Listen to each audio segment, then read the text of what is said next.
C'est un plaisir ce matin d'être au milieu de vous. Que le Seigneur vous bénisse. Alors, ce matin, c'est une fois de plus un privilège d'écouter la parole de Dieu. La Bible dit, l'Éternel Dieu envoya sa parole et sa parole guérit son peuple. Alors, je voudrais ce matin que tu baisses la tête et que tu parles au Seigneur.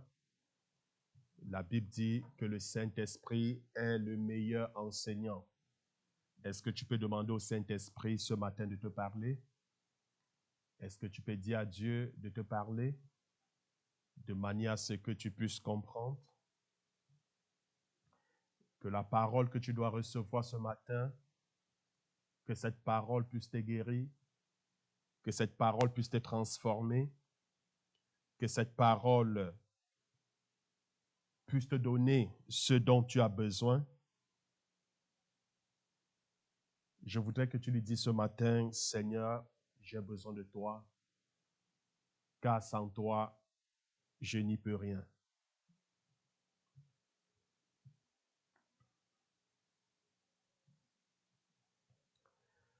Une fois de plus, Seigneur, ce matin, nous voulons te dire merci.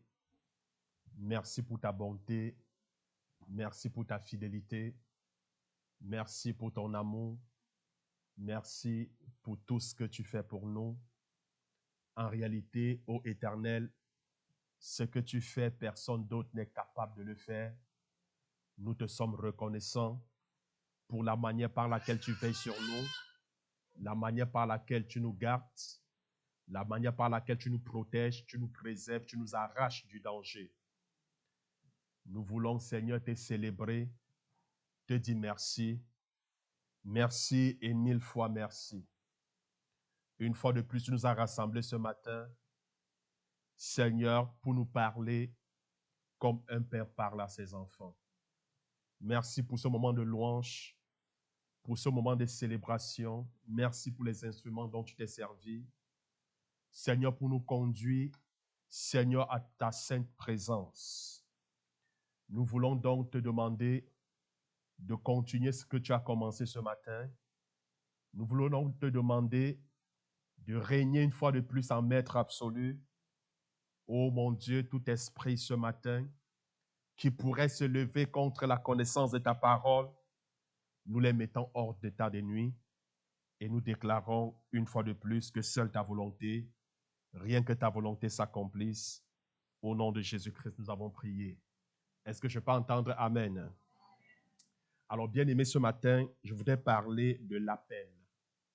Je parle de l'appel. L'appel. Et je vais aussi parler des dons du ministère, mais je ne dois pas trop m'attarder là-dessus. Alors, ce que nous devions savoir en tant qu'Église, c'est que le programme de Dieu pour l'Église contient l'ordre d'équiper tous les membres afin qu'ils deviennent des membres ouvriers. Dieu nous appelle à être des membres ouvriers. Dis à quelqu'un, Dieu nous appelle à être des membres ouvriers. Ben oui, vous comprenez. Donc, il y a des membres qui ne sont pas des membres ouvriers. Donc, il y a des gens qui sont à l'église, mais ils n'œuvrent pas dans le champ, ils n'œuvrent pas pour le Seigneur. Or, ce n'est pas le plan de Dieu. Le plan de Dieu, c'est quoi? C'est équiper l'église pour que tous les membres de l'église soient des membres ouvriers. Or, on se rend compte qu'à l'église, il y a des spectateurs. Hein? Dieu ne veut pas que tu sois un spectateur, mais Dieu veut que tu sois un acteur. Dieu veut que tu participes à la construction de son Église. Il veut que tu participes à l'avancement de son œuvre. Est-ce que quelqu'un me comprend ce matin? Alors, selon Éphésiens chapitre 4, verset 11 et le verset 12, les dons de leadership, d'apôtre, parce que la Bible ici nous liste les 5 dons ministériels. Alors, En dehors donc, les dons de leadership d'apôtre, est-ce que tu peux sortir avec l'enfant? Tu l'amènes à l'école. C'est ce que tu devrais faire avant qu'on ne commence. Les dons de leadership d'apôtre, de prophète, d'évangéliste, de pasteur et de docteur sont donnés pour équiper les membres de l'Église, pour que les membres accomplissent le travail du ministère. Dans l'Église, en fait, il y a 5 dons ministériels. Alors, quand on parle des dons ministériels ou des dons de leadership, il s'agit de qui? Il s'agit des apôtres, parce qu'il a appelé les uns comme des apôtres. Il y a les prophètes, il y a les évangélistes, il y a les pasteurs, il y a les docteurs ou les enseignants. Mais pourquoi Dieu appelle les apôtres? Pourquoi Dieu appelle les pasteurs? Pourquoi Dieu appelle les enseignants? Pourquoi Dieu appelle les évangélistes? Pourquoi est-ce qu'il les appelle? Il les appelle tout simplement pour équiper les membres de l'Église. Ces dons ministériels servent à équiper l'Église, les membres, afin que chaque membre de l'Église puisse accomplir son ministère. Parce que chacun de vous détient un ministère. Est-ce que vous comprenez? Chacun a un ministère personnel à l'Église. Dieu a appelé, en d'autres mots, chacun de nous à accomplir une tâche précise à l'Église. Maintenant, les dons ministériels, pasteurs, évangélistes, nous équipent à accomplir ces dons. Le fruit et les dons de l'Esprit de Dieu. Nous avons parlé du fruit de l'Esprit dimanche passé, n'est-ce pas? On a parlé des dons, aussi dimanche passé. Alors, le fruit et les dons de l'Esprit de Dieu permettent aux leaders d'accomplir leur appel ou leur ministère du corps de Christ. Ça permet d'accomplir.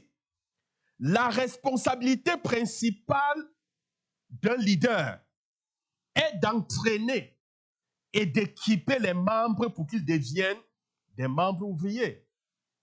Telle est notre préoccupation, telle est notre responsabilité, c'est de faire des membres des ouvriers.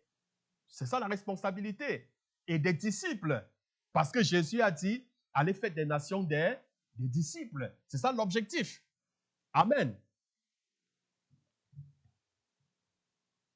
Alors, donc la responsabilité, donc comme je disais, principale, c'est d'entraîner et d'équiper les membres pour qu'ils deviennent des membres ouvriers. Pour nous aider en fait à accomplir cette demande, Dieu a mis à notre disposition la puissance et l'autorité. Le Saint-Esprit descend sur nous pour nous donner la puissance et l'autorité. Alors, de ce fait, je vais vous présenter des versets où le Saint-Esprit est en train de descendre sur une personne. Et l'idée qui se rapporte toujours au devoir et à l'autorité. Donc, quand le Saint-Esprit vient, c'est pour nous aider à accomplir l'œuvre, le ministère auquel nous sommes appelés. Alors, je voulais rapidement parler du ministère de Jésus, sa puissance et son autorité spirituelle, parce que c'est d'abord très important de comprendre cela. Le Seigneur Jésus-Christ est le chef ou la tête de l'Église et des dirigeants. Il est là, la tête. C'est lui le chef de file, c'est lui qu'on suit. Est-ce que vous comprenez? L'autorité des leaders provient de qui? L'autorité des leaders, ça provient de qui? Ça provient de Jésus. L'autorité des chrétiens provient de Jésus. Jésus qui est le chef. Jésus a dit que toute autorité dans le ciel et sur la terre lui a été donnée. Vous vous souvenez, dans Matthieu 28, verset 18, après sa résurrection, il a dit, tout pouvoir, toute autorité m'a été donnée dans le ciel et sur la terre. Quand on parle de toute autorité, sur la terre, il existe combien d'autorités?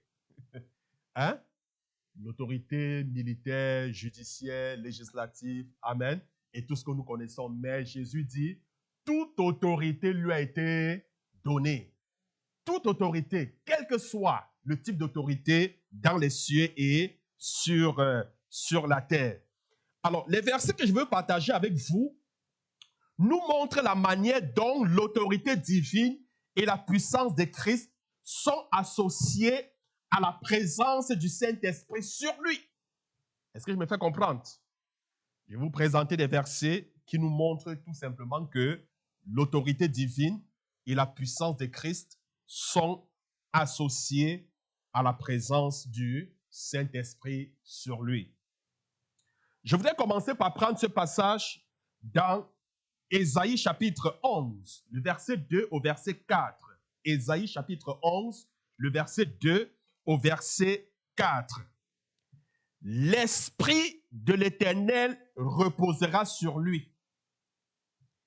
Esprit de sagesse et d'intelligence, esprit de conseil et de force, esprit de connaissance et de crainte de l'Éternel.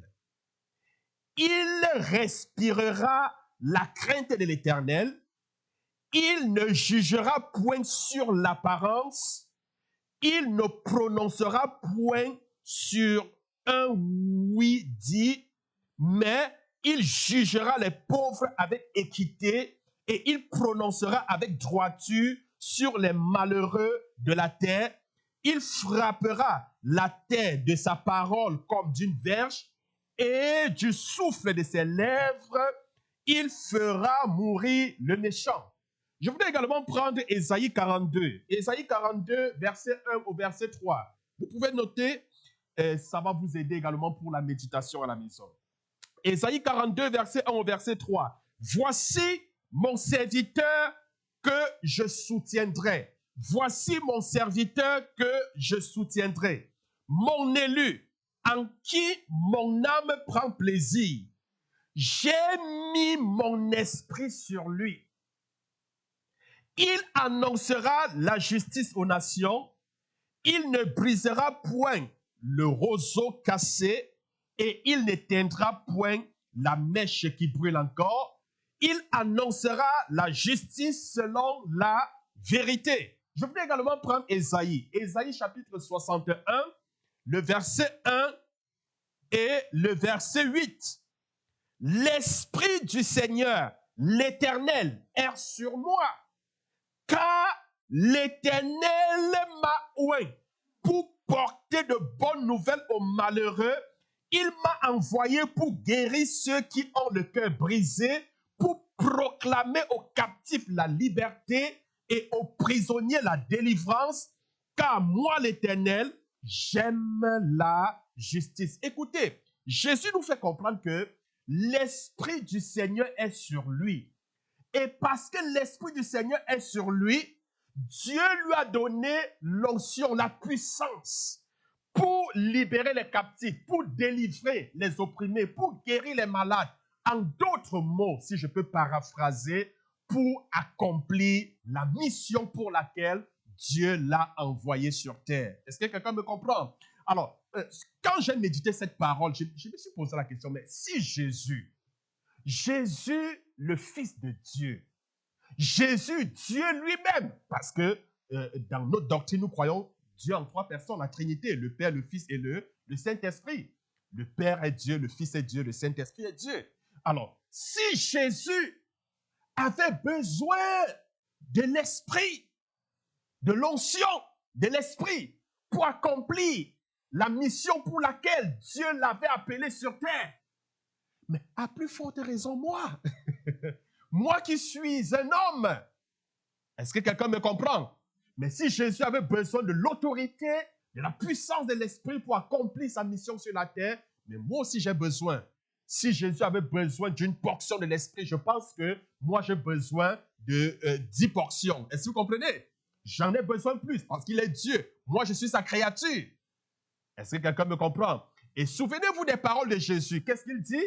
Il dit, comme le Père m'a envoyé, moi aussi je vous envoie. Mais le Père ne l'a pas envoyé comme ça. Le Père l'a envoyé, le Père lui a donné l'autorité, la puissance pour accomplir la mission. Est-ce que quelqu'un me comprend? De même que Dieu t'appelle, Dieu te donne l'autorité, la puissance pour accomplir la mission. Parce que Dieu connaît que tu ne pourras jamais accomplir ta destinée sans la puissance du Saint-Esprit. Ce n'est pas possible. tu n'accompliras jamais la raison pour laquelle Dieu t'a créé. Ta destinée ne se trouve qu'en Jésus-Christ. Amen. Que personne ne te trompe. Tu l'accompliras jamais sans l'aide ou le soutien, la puissance de l'Esprit Saint. Je voudrais prendre également ce passage avec vous, bien-aimés, dans Luc. Luc chapitre 3, verset 22. Et nous allons aussi prendre chapitre 4, verset 1, verset 14 et le verset 36. Je dis bien Luc chapitre 3, verset 22 et Luc 4, verset 1, verset 14 et le verset 36. Et le Saint-Esprit descendit sur lui sous une forme corporelle, comme une colombe. Jésus, revêtu de la puissance de l'Esprit, retourna à Galilée. Tous furent saisis de stupeur et ils se dirent les uns aux autres: quelle est cette parole? Il commande avec autorité et puissance aux esprits impurs et ils sortent. Bien-aimés, dans les versets que je viens de citer, ainsi que ceux qui vont suivre, le Saint-Esprit est illustré comme étant un vêtement royal. Amen. Ou un manteau. Il est illustré comme un vêtement royal ou comme un manteau qui est sur Jésus. Il était vêtu, c'est ce que la Bible dit, il était vêtu de quoi? De puissance et d'autorité. Ça veut dire, on assimile ici l'esprit ici à un vêtement, à un manteau.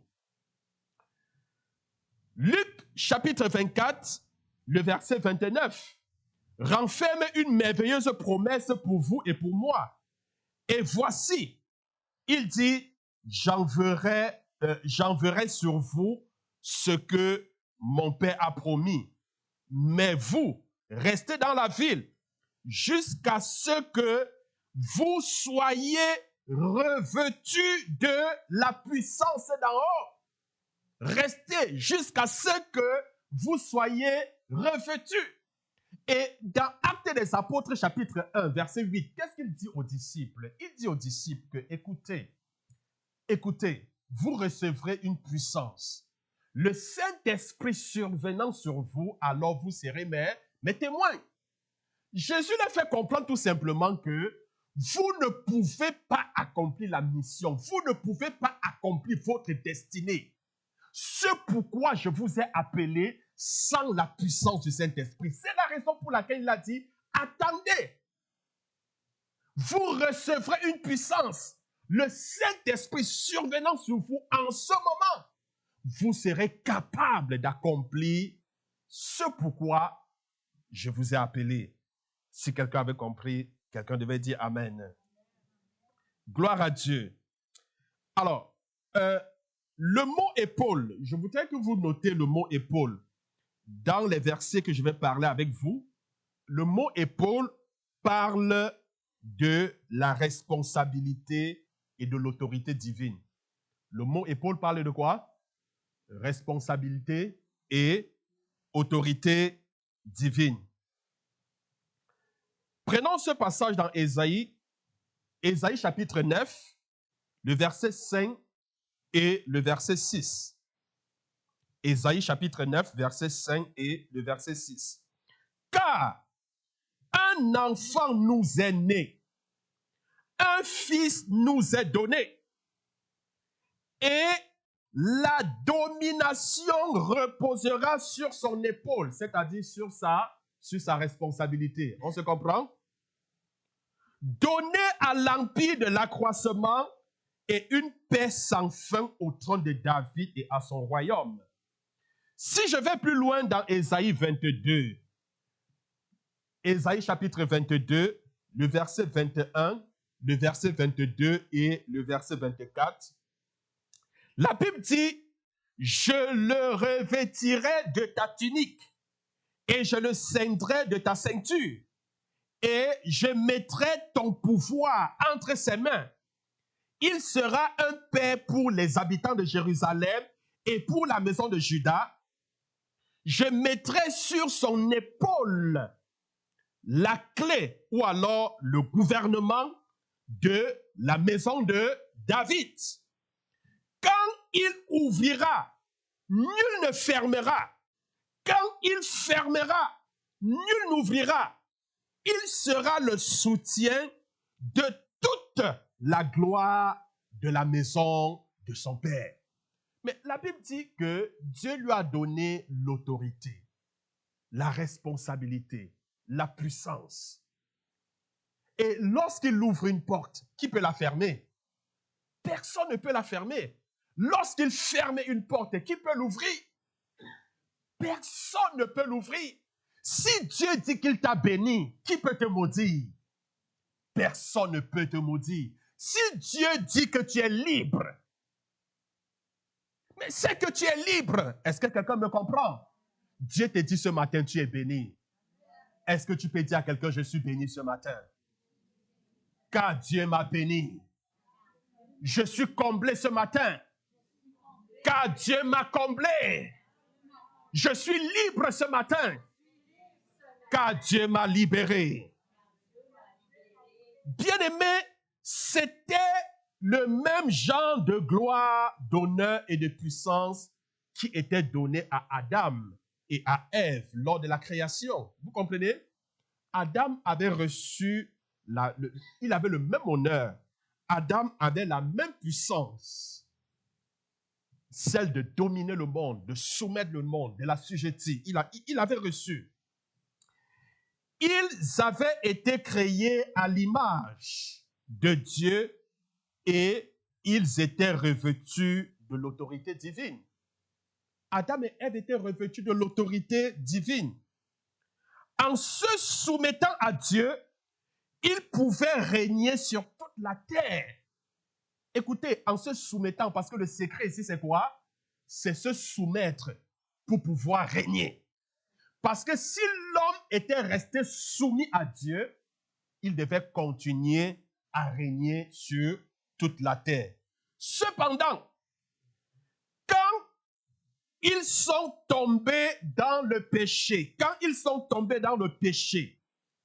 ils ont perdu leur tunique royale. Ils ont perdu leur tunique royale. Ils ont perdu l'autorité et la justice. Satan s'est emparé de leur droit de gouverner et il a commencé à régner sur le monde entier jusqu'à la venue de Jésus. Est-ce que vous comprenez? Jusqu'à la venue de Jésus. Souvenez-vous à la croix, Satan perdit toute sa puissance et il affronta la défaite. Christ était victorieux et il reprit pour l'homme le droit de régner sur la terre. Donc l'autorité, la gloire que l'homme avait perdue dans le jardin d'Éden, Jésus a récupéré cette gloire. Amen. C'est la raison pour laquelle tous ceux qui sont en Christ sont appelés à régner. Tous ceux qui sont en Christ ont l'autorité, ont le devoir, ont l'obligation même de régner. Amen. Parce que Dieu nous a remis à la position initiale, c'est-à-dire la position du jardin d'Éden, où l'homme avait reçu le plein pouvoir de pouvoir dominer le monde entier.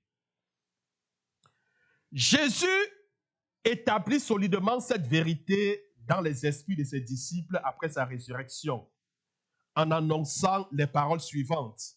Qu'est-ce qu'il dit? Il a dit dans Matthieu 28, verset 18, ce sont les versets que je vais lire. Je vais aussi prendre Jean chapitre 20, le verset 21. Je vais aussi lire Luc chapitre 24, le verset 49 et Actes des Apôtres chapitre 1, le verset 8. Alors, il dit, tout pouvoir m'a été donné dans le ciel et sur la terre. Voilà ce qu'il commence à dire dans Matthieu 28, 18. Tout pouvoir m'a été donné dans les cieux et sur la terre. Ça veut dire que ce n'est plus Satan. Est-ce que quelqu'un me comprend? Mais c'est Christ. Et si je continue, Jean 20, verset 21. le Père m'a envoyé, moi aussi je vous envoie. Comme le Père m'a envoyé, moi aussi je vous envoie. Mais est-ce que le Père l'a envoyé comme ça? Mais non, le Père l'a envoyé pour une mission. Et le Père lui a donné, le Père la capacité pour pouvoir accomplir cette mission. Le Père lui a donné tout ce dont il avait besoin.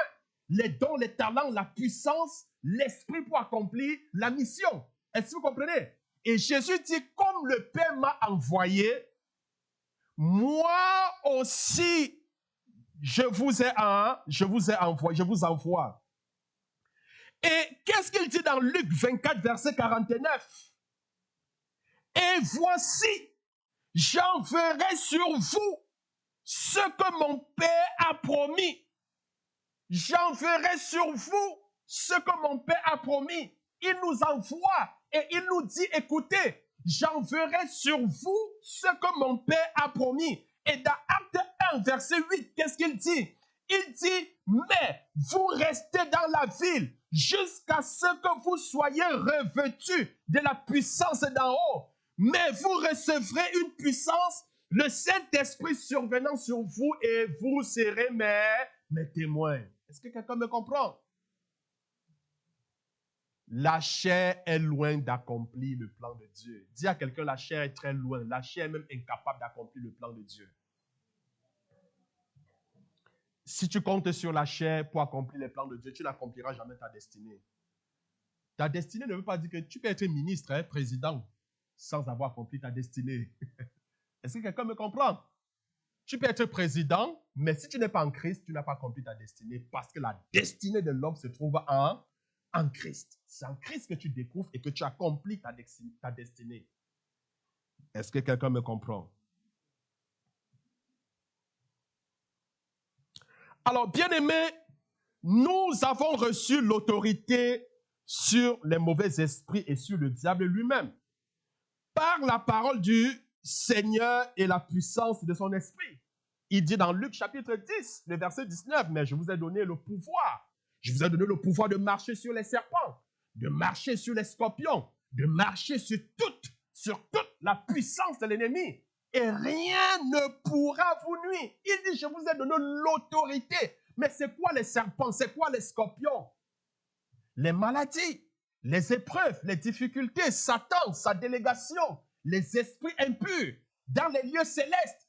Dieu dit, il nous a donné le pouvoir de marcher sur ces choses. Mais pourquoi c'est la maladie qui marche sur nous? Pourquoi c'est le diable qui marche sur nous? Pourquoi ce sont les épreuves qui marchent sur nous? Mais c'est parce que nous n'avons pas compris que nous avons reçu l'autorité de marcher sur ces choses-là. Est-ce que quelqu'un me comprend ce matin? Bien-aimé, marche sur tes problèmes, marche sur tes ennemis, marche sur les serpents, marche sur la maladie. Ne laisse pas les problèmes t'écraser, ne laisse pas l'ennemi te dominer, mais c'est à toi de dominer parce que tu as reçu l'autorité, la force, la puissance pour pouvoir dominer. Écoutez, bien-aimé, Jacques nous donne une bonne explication de cette vérité dans son épître. Jacques chapitre 4, verset 7. Jacques chapitre 4, le verset 7. Il dit, soumettez-vous donc à Dieu. Résistez au diable et il fuira loin de vous.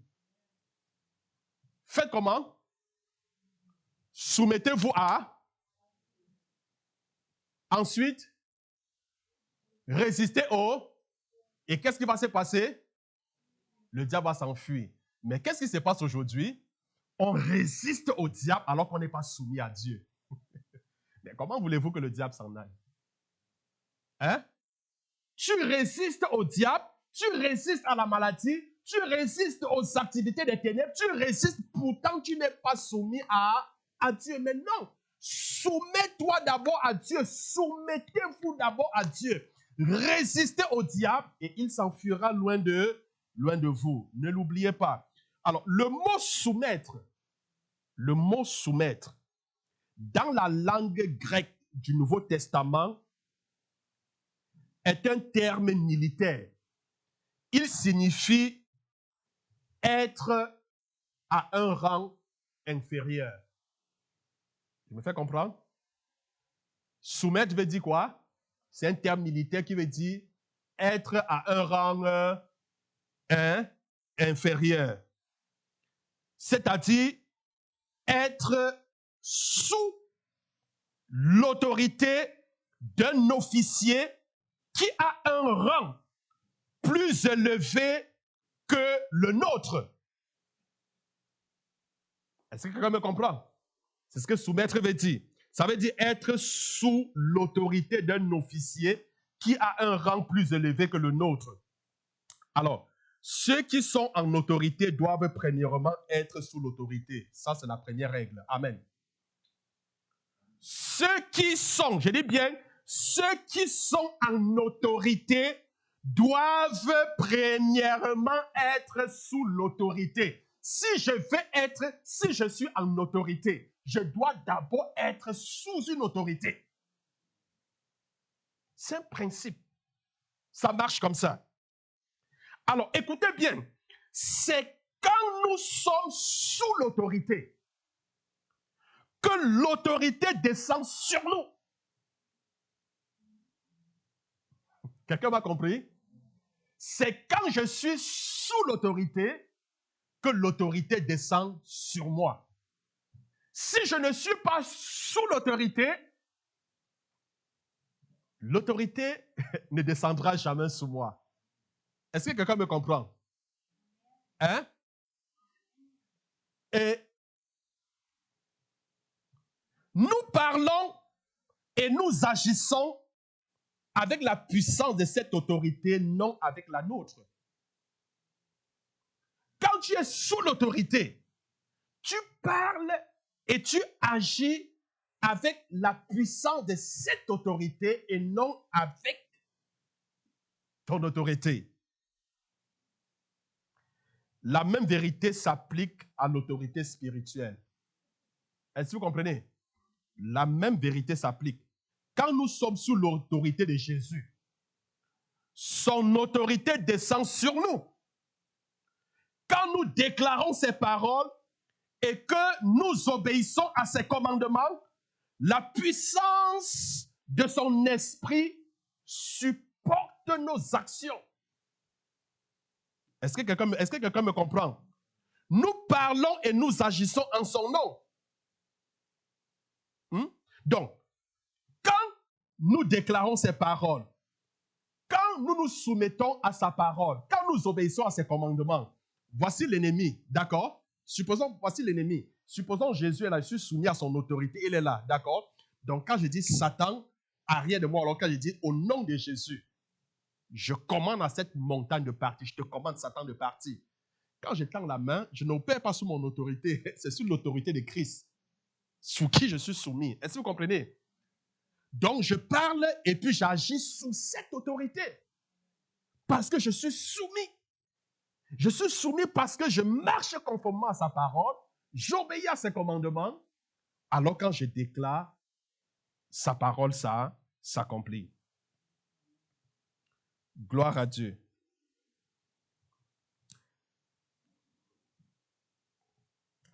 Alors, je voudrais donc nous faire comprendre que Dieu, en dehors des saints dons ministériels, Dieu nous a appelés, d'accord? Dieu nous a appelés et puis Dieu veut nous équiper à accomplir chacun, n'est-ce pas, son ministère. Rappelez-vous des paroles de Jésus, de Dieu à Jérémie. Il dit avant que je ne t'eus formé dans le sein de ta mère, je te connaissais. Avant qu'elle t'enfante, alors je t'avais déjà choisi, je t'avais établi. J'ai tout simplement envie de te dire que tu n'es pas le fruit du hasard, d'accord? Le hasard n'existe pas dans le vocabulaire de Dieu. Tu n'es pas le fruit du hasard. Quelle que soit la manière par laquelle tu es venu au monde, même si tes parents ne t'ont pas désiré et tu es arrivé accidentellement, tu n'es pas le fruit du hasard. Dieu a un plan pour toi. Amen. Dieu a un plan pour toi. Même si tu es issu, si tu es un enfant issu, je ne sais pas, peut-être d'un viol, excusez-moi. Amen. ça ne veut pas dire que Dieu n'a pas de plan pour toi. Dieu a un plan pour toi. Et ce plan ne peut, ces projets ne peuvent s'accomplir qu'en Jésus-Christ. Est-ce que quelqu'un me comprend? Donc, en dehors donc, des 5 dons ministériels, Dieu n'a pas appelé tout le monde comme apôtre, il n'a pas appelé tout le monde comme pasteur, comme évangéliste, comme enseignant. Je vous ai dit le rôle de ces 5 dons ministériels, c'est pour équiper les membres et les former afin qu'ils soient des membres ouvriers, hein, afin qu'ils soient des membres ouvriers. Alors, ces dons de leadership sont donnés pour former, équiper les croyants. Et l'apôtre Paul nous dit que Christ, n'est-ce pas, a donné ces dons justement pour le but que je viens de mentionner, pour les nouveaux-nés, hein, les nouveaux convertis, ceux-là qui viennent nouvellement en Christ, hein, pour qu'ils ne soient pas des spectateurs, mais pour qu'ils soient des acteurs, pour qu'ils soient des ouvriers, pour qu'ils soient des disciples. Donc, pour les former, pour qu'ils puissent aussi participer à l'œuvre de Dieu. Donc, les membres de l'Église doivent apprendre à servir le Seigneur, à se servir les uns les autres et à servir le monde. C'est ça l'objectif. Est-ce que vous comprenez? L'objectif, c'est quoi? C'est amener les membres de l'Église, 1, à servir le Seigneur, 2, à se servir les uns les autres, 3, à servir le monde. D'accord? À servir le monde. Quand je parle le monde, je parle des inconvertis, c'est-à-dire guérir les malades, prêcher l'évangile. Hein? Donc, voilà les 3 choses qu'on devrait enseigner à l'Église. Voilà les 3 choses que le chrétien doit comprendre et doit maîtriser. Alors, leur enseigner comment? Comment leur enseigner? L'acte d'équiper les membres à accomplir ces 3 responsabilités du ministère exige de leur enseigner la manière d'accomplir les choses suivantes. On va prendre 1. Il faut enseigner à adorer Dieu en esprit et en vérité. Et ça va faire partie des thèmes qu'on va aborder plus tard. D'accord? Donc, à adorer Dieu en esprit et en vérité. On doit enseigner les chrétiens à adorer Dieu en esprit et en vérité. C'est quoi l'adoration? C'est quoi adorer Dieu en esprit? C'est quoi adorer Dieu en vérité? 2, on va les enseigner à veiller, à prier et à intercéder. C'est quoi veiller? C'est quoi prier? C'est quoi intercéder? Les chrétiens doivent être formés à cela. 3, on doit les enseigner à combattre le combat spirituel. C'est quoi le combat spirituel? Plusieurs sont naïfs du combat spirituel. Hein? Or, l'apôtre Paul, dans l'art du combat spirituel, qu'est-ce qu'il nous dit? Nous ne combattons pas la chair ni le sang, mais nous combattons quoi? Les esprits méchants dans les lieux célestes. Hein? Et puis, nous présente tout un arsenal spirituel dont nous avons besoin pour faire face au combat spirituel. Bien-aimé, la Bible dit dans Osée 4, verset 6, « Mon peuple périt parce qu'il lui manque la connaissance. Mon peuple est détruit faute de connaissance. » La Bible dit que mais si tu ignores les stratagèmes de l'ennemi, il va prendre avantage de toi. Est-ce que vous comprenez? Si tu ignores les ruses de l'ennemi, si tu ignores les réalités du combat spirituel, mais écoutez, l'ennemi va te massacrer. Amen. Tu seras la victime de l'ennemi et pour toi, ça sera normal. Parce que ce qui va paraître, ce que tu vas trouver normal, mais c'est anormal. Pourquoi? Parce que tu n'as pas compris les enjeux, les réalités du combat spirituel. Donc, il faut enseigner les chrétiens au combat, à combattre le combat spirituel. La 4e chose, il faut les enseigner à étudier les Saintes Écritures. Ça va faire partie des thèmes qu'on va développer. À étudier les Saintes Écritures. C'est important d'étudier les Saintes Écritures. Il faut ensuite les enseigner à grandir dans le caractère de Christ. Tout ça sont des thèmes qu'on va aborder. Grandir dans le caractère de Christ. Comment on doit grandir dans le caractère de Christ? Je pense que j'ai fait quand je parlais du fruit de l'esprit ici, j'ai parlé du caractère. Quand on parle du fruit, mais on parle du caractère de Christ, on parle de sa conduite, n'est-ce pas? Le fruit de l'esprit, c'est quoi? C'est la joie, c'est la paix. J'ai pris cette comparaison. Quand un enfant naît, alors il a hérité certains traits paternels, certains traits de la famille. Et ces traits, ces choses qu'il a héritées, ces choses, au fur et à mesure qu'il grandit, ces choses grandissent en lui. Est-ce que vous comprenez? Ce n'est pas tout d'un coup. Et puis, souvent, tu vas dire, l'enfant, si je vois le caractère de la mère, je vois le caractère du père. C'est la même chose quand nous sommes en Christ, nous sommes nés de nouveau, nous sommes les enfants de Dieu. Mais comment on appelle l'enfant d'un lion, le petit d'un lion? C'est un lionceau, n'est-ce pas? Comment on appelle l'enfant d'un Dieu? Hein? C'est un Dieu avec un petit d, d'accord? Nous sommes des dieux avec petit d. Hein? Avec petit, d'ailleurs, c'est ce que la Bible dit. Dieu dit, mais j'avais dit que vous êtes des dieux avec petit d, mais cependant, vous périssez comme les moindres. D'accord? Donc, bien aimés, puisque nous sommes les enfants de Dieu, mais nous avons la nature de Christ en nous. D'accord? Cette nature grandit au fur et à mesure que nous grandissons avec le Seigneur. Donc, il est donc important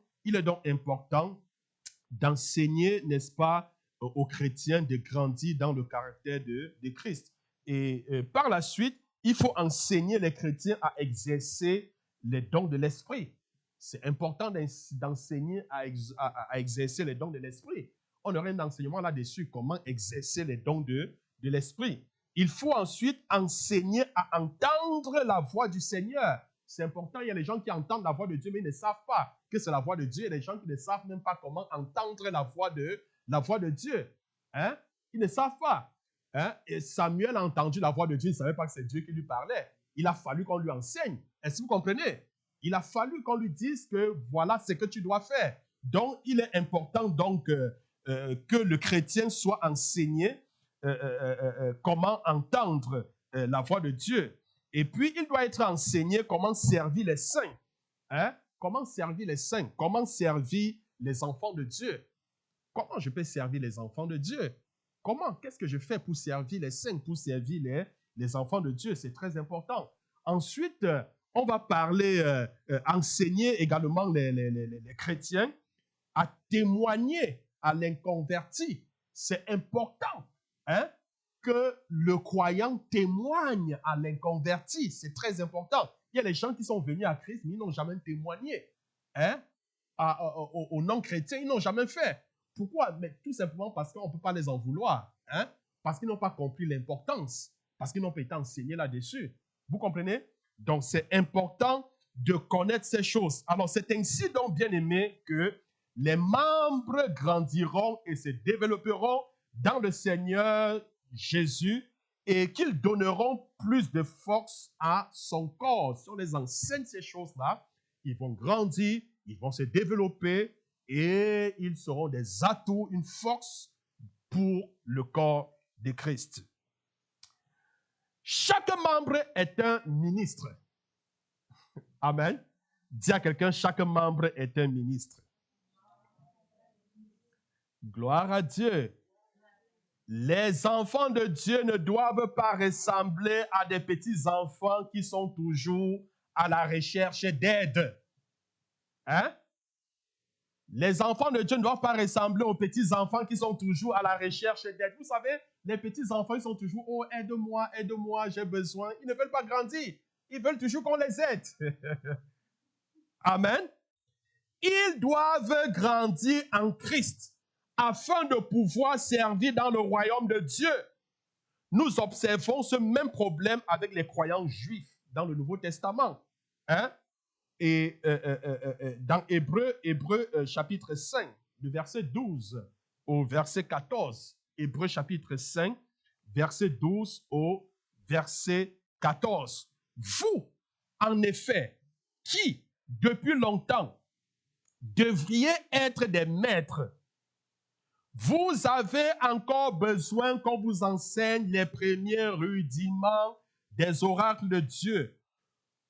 Vous en êtes venus à avoir besoin de lait et non d'une nourriture solide. Or, quiconque est au lait n'a pas l'expérience de la parole de justice, car il est un enfant. Mais la nourriture solide est pour les hommes faits, pour ceux dont le jugement est exercé par l'usage à discerner ce qui est bien et ce qui est mal. Donc, même Paul, à un certain moment, il était fatigué des chrétiens parce qu'il avait toujours affaire aux bébés spirituels. Les gens qui ne veulent jamais grandir, qui sont à l'église. Les gens qui ont toujours besoin du lait. Hein? Mais écoutez, si vous avez un bébé, hein, vous accouchez un enfant, oui, mais vous allaitez l'enfant première semaine, deuxième semaine, jusqu'à 6 mois. Hein? On s'entend qu'après 6 mois, hein, on peut sévrer l'enfant. Hein?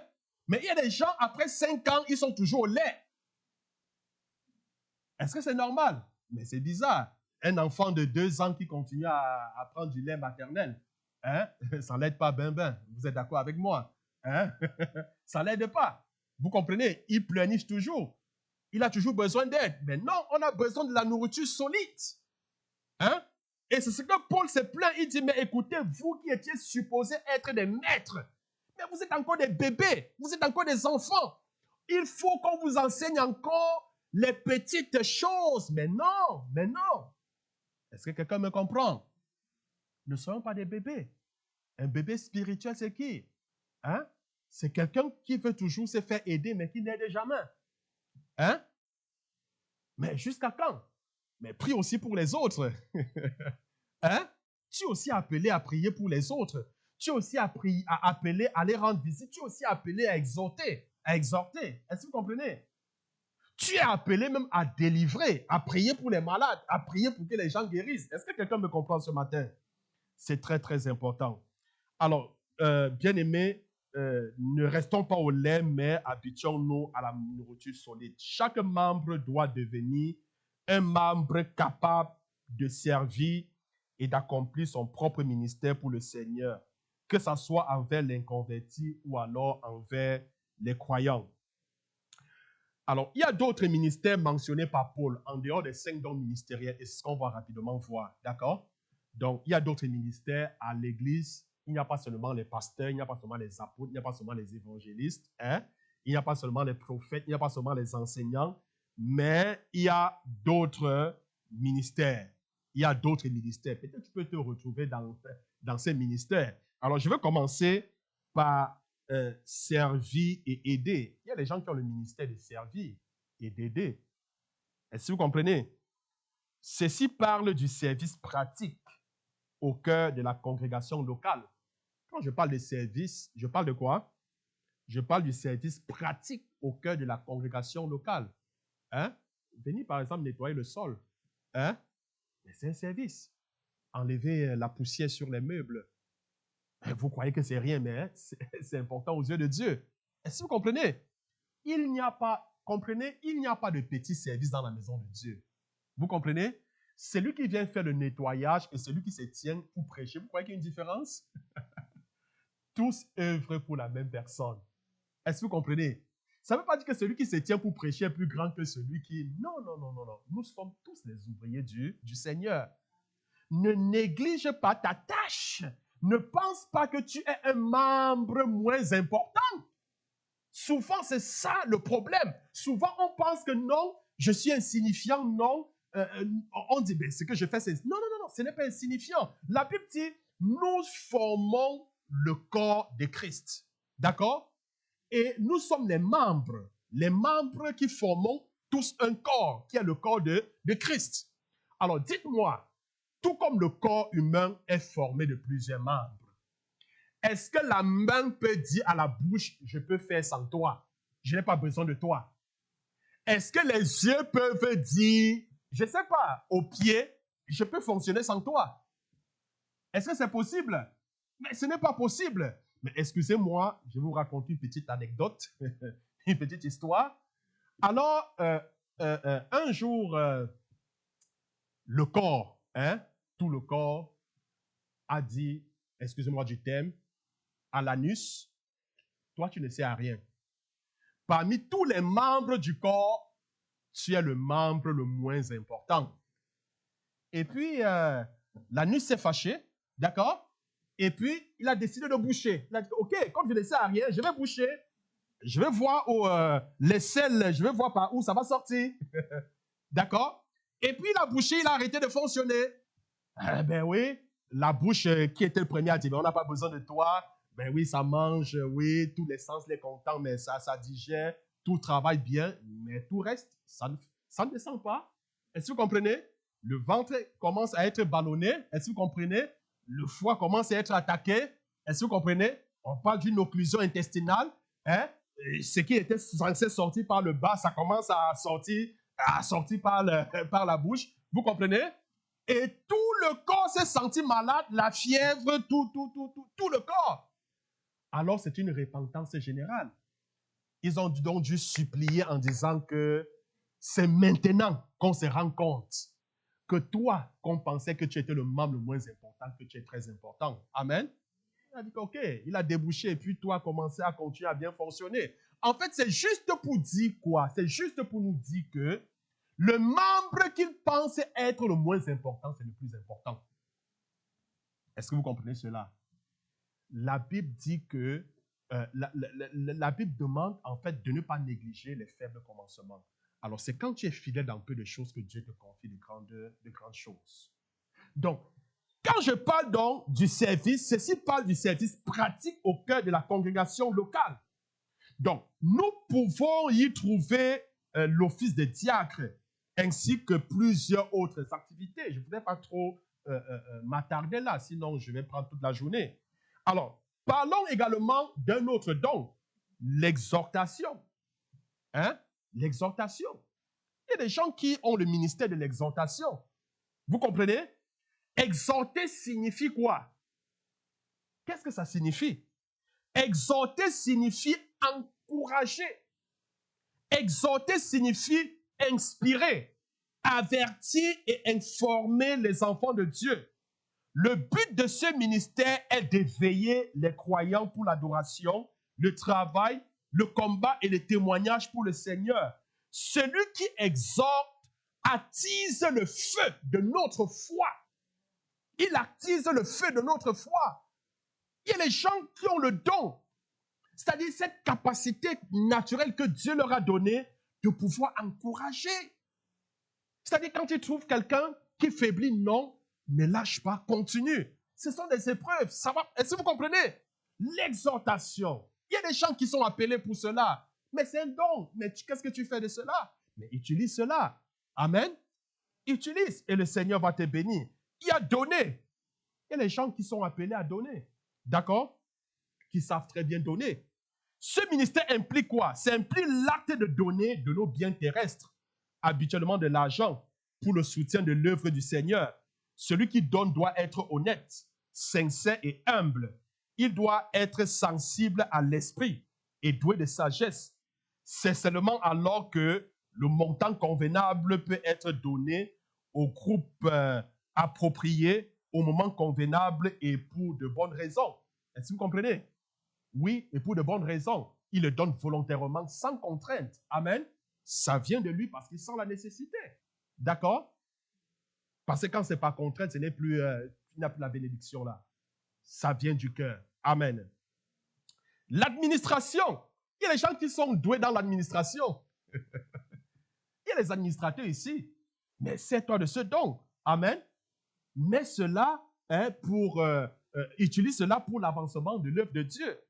Ce ministère se rapporte aux leaders établis, sages et compatissants, qui savent comment planifier. Il y a des gens qui sont doués pour la planification, pour l'organisation, pour former. Il y a des gens qui sont doués pour établir des budgets et même des responsabilités. Vous comprenez? Il y a des gens qui sont doués pour cela. Hein? Il faut beaucoup de structures et d'organisations pour surveiller les affaires de l'Église. Il y a des gens qui sont appelés dans certains domaines administratifs qui peuvent donner un coup de main à l'Église. Est-ce que vous comprenez? Par exemple, au niveau de la gestion des budgets, quelqu'un dit non, je suis doué. Vous comprenez? C'est important. On a des comptables. Oh, juste une parenthèse, Christian. Hein? On a plusieurs personnes qui sont douées là-dedans. Alors, parlons de la miséricorde. Hein? La miséricorde. Ce ministère exige de la sympathie envers autrui et la sagesse de connaître ce qu'il faut faire. La sagesse est reliée à l'action pratique. C'est un appel qui non seulement satisfait les besoins pratiques, mais apporte la foi, l'espoir et l'amour à ceux qui ont besoin.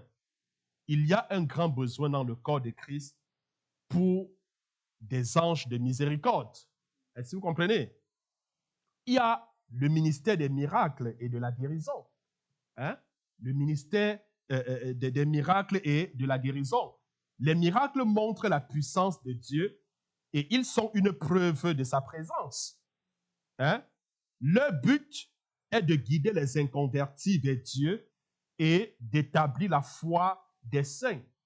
Ils sont en quelque sorte des signes de l'amour divin en action pour ceux qui sont dans le besoin.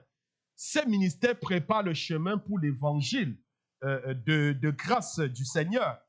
Les dons de guérison pourvoient la puissance guérissante de Christ à ceux qui sont malades. Hein? Donc, c'est une bénédiction d'avoir ces dons à l'œuvre dans la vie des membres de l'Église et des leaders de l'Église. Hein? Parce que même les membres de l'Église sont appelés à opérer dans les miracles, dans les guérisons. Hein? On va voir à l'Église primitive. Hein? On va voir des saints chrétiens qui priaient, qui faisaient des délivrances. Ils n'avaient aucun titre à l'Église. Hein? Aucun titre. Ils n'étaient pas pasteurs. Rien. Vous comprenez? Donc, nous sommes appelés à cela. Alors, bien aimé, il y a encore plusieurs autres ministères qui sont appuyés par les Saintes Écritures. Nous pouvons facilement ajouter d'autres fonctions à notre liste. Parlons par exemple de l'intercession. Il y a des gens qui sont appelés à l'intercession. Hein? Parce que souvent, on va voir les gens à l'église, ils vont dire, je ne sais pas ce que je peux faire à l'église, je ne sais pas. Vous pensez que c'est parce que vous n'êtes pas pasteur que vous n'avez rien à faire à l'église? Mais non, vous avez une responsabilité. Peut-être tu es appelé à être intercesseur. Hein? Alors, quand je parle de l'intercession, la prière et le jeûne pour d'autres personnes ont toujours été un ministère puissant et souvent secret au sein de l'Église. Celui qui est appelé à l'intercession, souvent, il va jeûner, il va prier pour les autres sans même aviser la personne. Vous comprenez? C'est-à-dire, tu reçois le fardeau pour les gens, tu peux rester là. Dieu te met à cœur, tu vois par exemple un frère, une soeur qui est dans des problèmes. Tu décides de prendre un jeûne et prier pour la personne sans même aviser la personne. Vous comprenez? C'est ça l'intercession. C'est ça l'intercession. Tu peux prendre le temps même pour prier pour l'Église, pour la croissance de l'Église. Il y a cette histoire, d'ailleurs, qui est une histoire vraie. Alors, c'est un homme de Dieu qui rend ce témoignage, qui a commencé l'œuvre, et puis il s'est retrouvé avec une très grande congrégation, c'est-à-dire qu'il de rien. À peu près avec 30 membres, il se retrouve avec des milliers, très très grandes églises. Et puis, un jour, il a une révélation de la part de Dieu. Dieu lui dit, l'église est arrivée à ce niveau à cause de telle personne. Dieu lui montre une femme, une maman âgée, qui était là depuis les commencements. Que si tu es arrivé ici, c'est parce qu'elle prie jour et nuit pour toi. Elle jeûne, elle prie pour toi, elle prie pour l'église, elle prie pour le salut des âmes. Il est resté, il était dépassé. Il a dit, Seigneur, la maison dans laquelle je vis, je ne suis pas digne d'habiter cette maison. Il a quitté la maison et puis il a pris la femme, il a donné la maison à la femme. Vous comprenez ce que je vous dis? Ça, c'est le ministère d'intercession. C'est-à-dire, vous pouvez prier, personne ne sait. Vous priez pour l'église, vous priez pour les dirigeants, vous priez pour les ouvriers. C'est ce que le Seigneur recherche. C'est ce que le Seigneur recherche. Il y a tellement à faire dans la maison de Dieu. Bien aimé, il y a un autre ministère, l'hospitalité. L'hospitalité. Est-ce que quelqu'un peut dire l'hospitalité? Amen. Alors, quand je parle de l'hospitalité, c'est un accueil chaleureux dans un foyer chrétien. Amen. Un accueil chaleureux dans un foyer chrétien a occasionné plusieurs bénédictions dans la vie de beaucoup de personnes. Plusieurs exemples de ce ministère sont trouvés dans la Bible. Si je me mets tout simplement à illustrer, c'est énorme, c'est énorme. Plusieurs ont été bénis à cause de quoi? L'hospitalité. Hein? Dans l'Ancien Testament, à cause de l'hospitalité, il y a plusieurs personnes qui ont reçu les anges sans savoir qu'ils recevaient les anges. Amen. Mais au Québec, on va nous dire, écoute, pour me rendre visite, il faut me texter, il faut m'appeler au moins un mois à l'avance.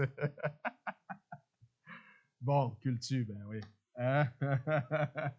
Gloire à Dieu. Mais moi, si je veux venir chez toi, je ne t'avise pas.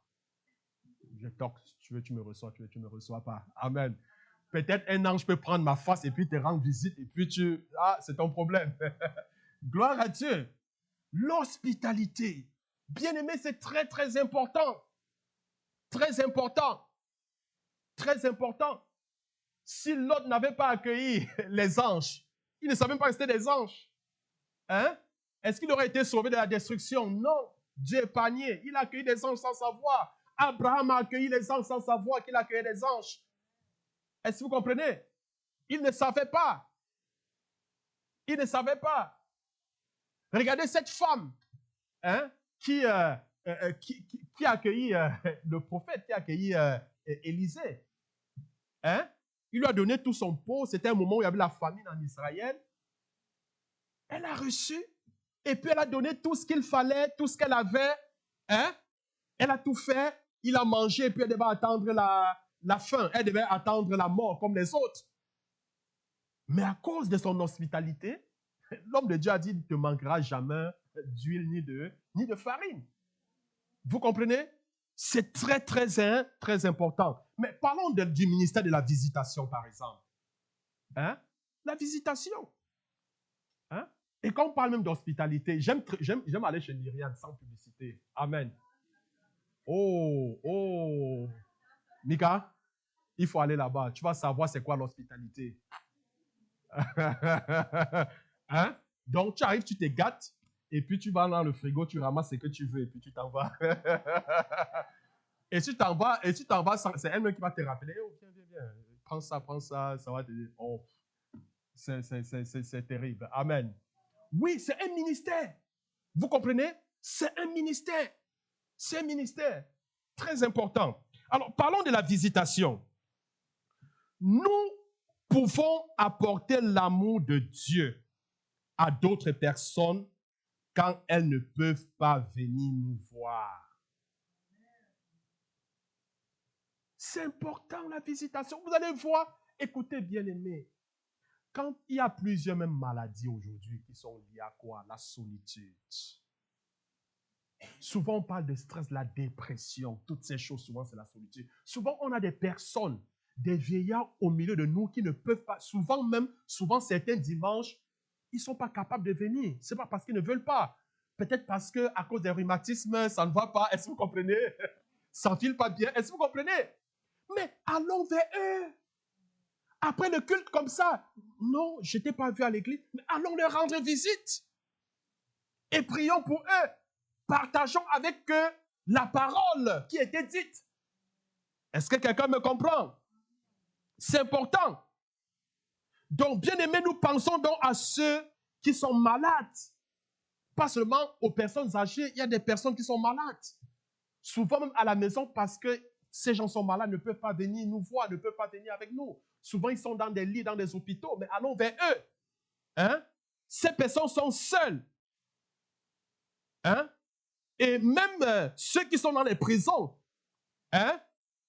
Jésus veut atteindre tout. Tout le monde. Même ceux qui sont dans les prisons, allons vers eux. Organisons des sorties, allons dans des prisons. Allons dans des prisons, rendons visite. Mais en ce jour-là, il dira, j'étais en prison, tu ne m'as pas rendu visite. Mais certains vont dire, mais Seigneur, de toi à moi, soyons sérieux. Mais dis-moi, Seigneur, quand tu étais en prison et je ne suis pas allé te rendre visite. Mais Seigneur Jésus, je ne t'ai jamais vu en prison. Mais il va te montrer les gens autour de toi qui étaient en prison. Tu n'as jamais pris la peine d'aller leur rendre visite. Est-ce que quelqu'un me comprend? Ces gens ont besoin de nous. Ils ont besoin. Dieu ne doit pas descendre du ciel pour le faire. Non, il nous a appelés à faire cela. Est-ce que vous comprenez? Allons dans les prisons. Visitons les détenus. Parlons-leur de l'amour de Dieu. Est-ce que quelqu'un me comprend? La Bible dit, il n'est pas seul pour l'homme d'être seul. Il n'est pas bon pour l'homme d'être seul. Vous comprenez? La solitude, même depuis le commencement, Dieu avait vu ça. Hein? Il a dit, il n'est pas bon que l'homme soit seul. Or, on a des personnes dans une société où les gens sont de plus en plus seuls. La solitude s'engendre des maladies, des problèmes. Allons les rendre visite. Amen. Laissons l'histoire qu'il faut appeler. Pas Si tu t'en vas chez un bien-aimé, il dit, oh, pourquoi tu ne m'as pas appelé? Il dit, écoute, le pasteur Corneille a dit que pour rendre visite, on n'a pas besoin d'appeler, donc vois ça avec le pasteur. Amen. Ouais, donc va voir ça avec lui. Parlons du souci social. Ça, c'est un autre ministère, le souci social. Dieu veut sincèrement toucher les pauvres et les nécessiteux, ceux qui ont été abandonnés par la société. Il peut seulement les atteindre au travers de nos efforts. C'est au travers de nos efforts. Ils sont nombreux qui sont abandonnés. Est-ce que vous comprenez? Ils sont abandonnés, ils sont des sans-domicile, ils sont nombreux. Ils sont nombreux, des gens abandonnés. Ils ont besoin de cette affection. Ils ont besoin qu'on les témoigne de l'amour de Jésus. Vous comprenez? Donc, en le faisant, en allant vers ces gens, nous témoignons en quelque sorte l'amour de Dieu. Amen. Mais parlons de la littérature, par exemple. Hein? La puissance de la parole écrite est très grande. Dieu a donné le don d'écrire à plusieurs personnes. Et les gens qui ont le don d'écrire à l'église. Hein? Moi, je n'ai pas ce don. Hein? Mais par contre, si j'avais quelqu'un qui avait un don, hein, peut-être j'aurais déjà écrit même 5 livres. Il m'aurait aidé. Est-ce que vous comprenez? Mais oui, je vous le dis. Hein? Il y a des gens qui ont le don d'écrire. Hein? Dieu a donné le don d'écrire à plusieurs personnes. Ce don se manifeste dans des lettres personnelles, dans des articles pour publication et dans des livres. Il faut beaucoup d'efforts pour accomplir ce ministère, mais les récompenses sont immenses. Il y a des gens qui ont cette capacité, qui ont ce don, et qui peuvent faire valoir cela à l'Église pour l'avancement de son œuvre. Est-ce que quelqu'un me comprend? Parlons des médias modernes. Hein? Des médias modernes. On a fait beaucoup de progrès avec la radio, la télévision, les films et d'autres domaines de la communication. Ce sont des méthodes modernes pour témoigner. Facebook, WhatsApp, je ne sais pas, YouTube, hein, tout ce que nous connaissons, ce sont des méthodes modernes qui nous permettent de communiquer, hein, de témoigner de Jésus. Donc Dieu a donné l'habileté et l'entraînement à ceux dont il désire de se servir de manière créative. Donc, si nous ne faisons pas de progrès pour Dieu dans ce domaine, le diable sera heureux en fait de prendre notre place. Et d'ailleurs, c'est ce que nous voyons. Hein? Donc, Facebook, toutes ces choses, hein? Mais nous voyons tout ce qui est, tout ce que nous voyons comme communication. Hein? Parce que nous ne nous en servons pas, mais le diable s'en sert. Amen. Oui, oui, oui, oui, oui. Oui, les gens l'utilisent pour la pornographie, pour s'exhiber, pour raconter leur vie. Est-ce que vous comprenez? Donc, sur Facebook, on connaît qui tu es. Donc, quand tu t'élèves, hein, selfie, mot de réveil, hein, tu es en train de te réveiller, je suis en train d'aller à la salle de bain, vous comprenez? Mais non, ce n'est pas ça que ça sert. Utilisons ces médias sociaux pour témoigner l'évangile, pour glorifier le Seigneur. Est-ce que quelqu'un me comprend?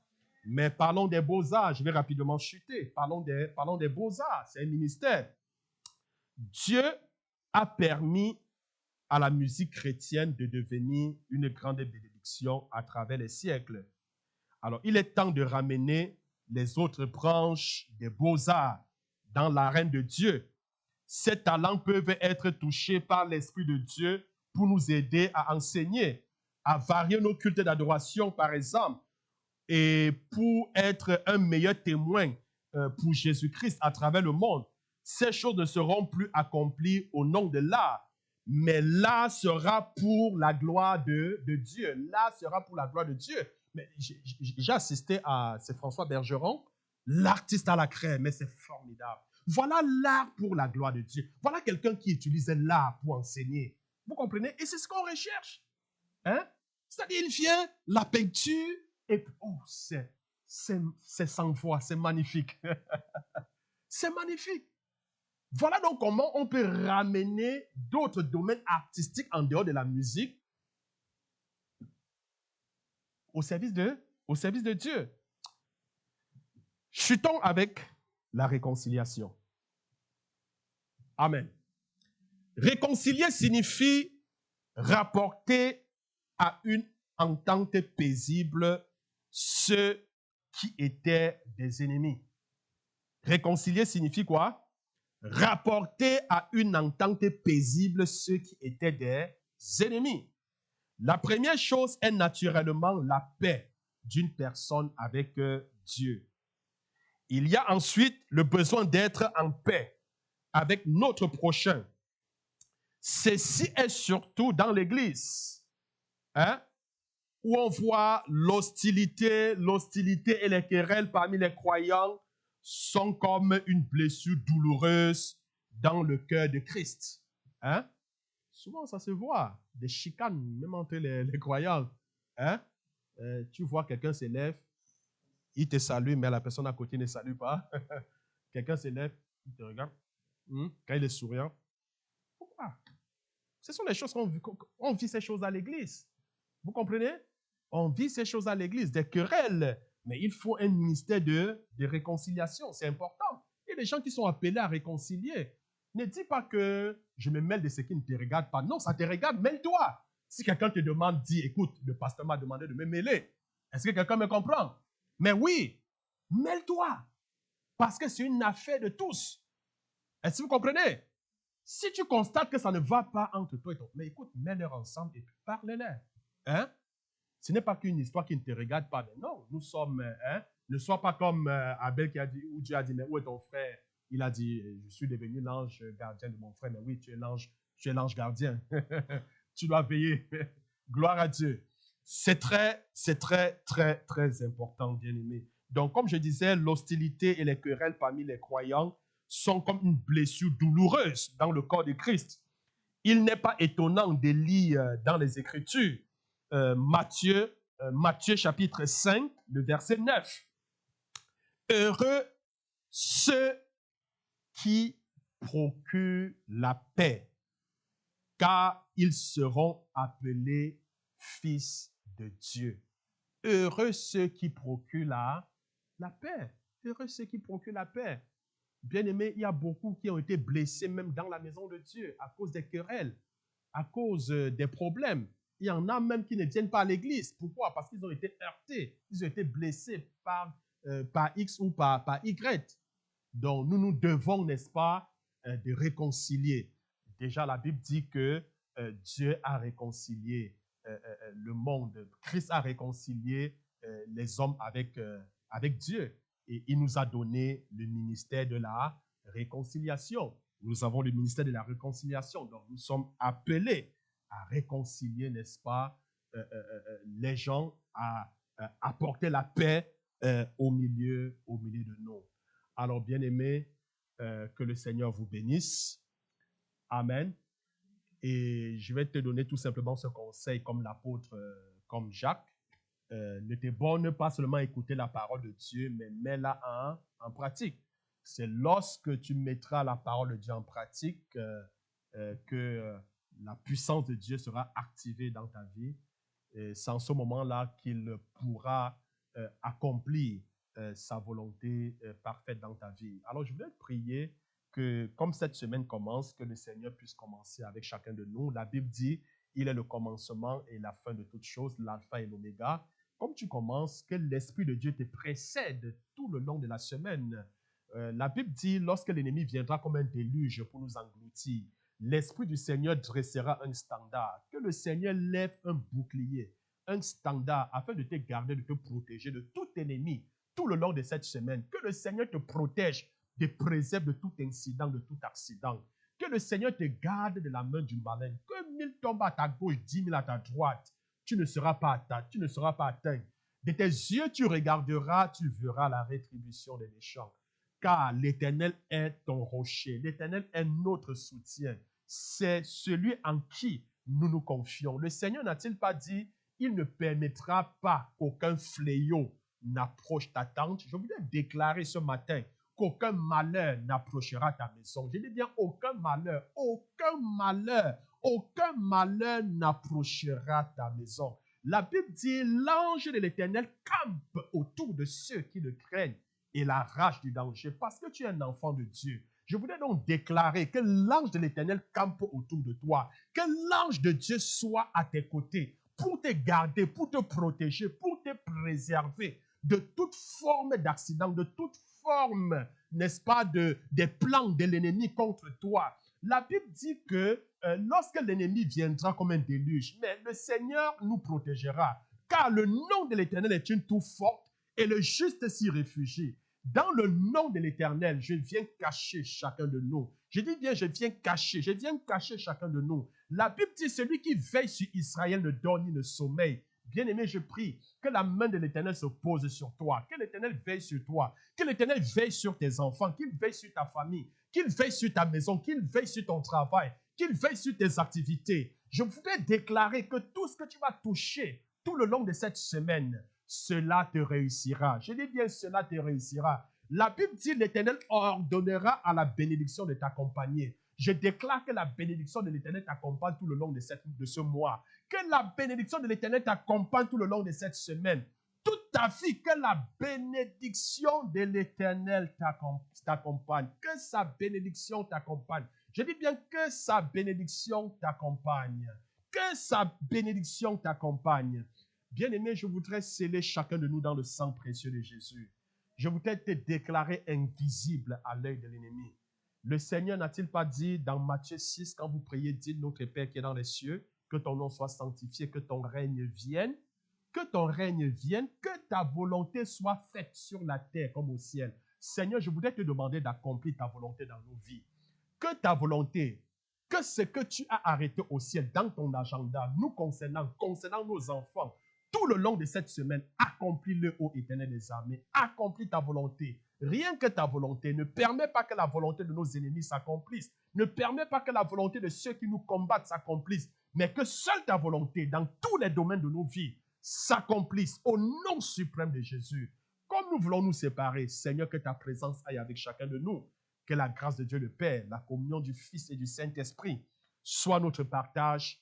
Au nom de Jésus-Christ, nous avons prié. Amen. Est-ce que tu peux saluer quelqu'un et tu lui dis que le Seigneur te bénisse?